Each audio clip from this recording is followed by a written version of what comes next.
Welcome top news today.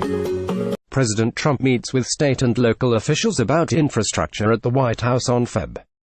12. Jabin BotsfordThe Washington Post. While President Trump touted his long-awaited plan Monday to rebuild America's crumbling infrastructure, his budget would cut more federal spending on such programs than it would add, according to an analysis by Senate Democrats. Trump's infrastructure plan, which he pitched at the White House on Monday in a meeting with state and local officials, calls for spending $200 billion in federal funds over the coming decade. The hope is that it would stimulate what the White House says could exceed $1.5 trillion in new investment in roads, bridges, waterways and other infrastructure, when spending by other levels of government and the private sector is factored in. Besides unveiling his infrastructure plan, Trump also released his 2019 budget blueprint Monday. Combing through it, the office of Senate Minority Leader Charles E. Schumer DNY identified more than $240 billion in proposed cuts over the coming decade to an array of existing infrastructure programs, a higher number than what Trump is proposing in new spending.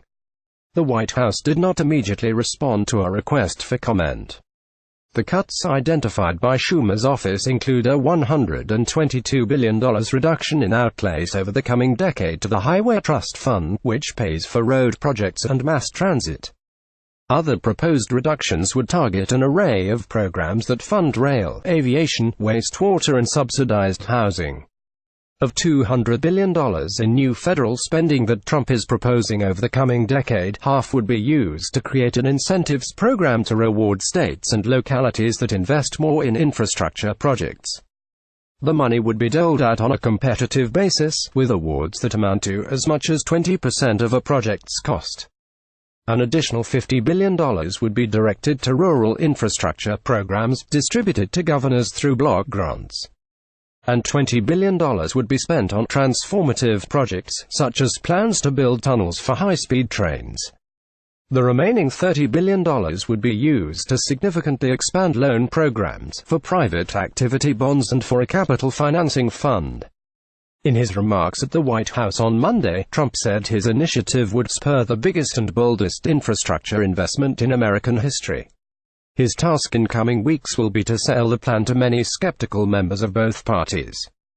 Trump said what he has produced is a common-sense and bipartisan plan that every member of Congress should support.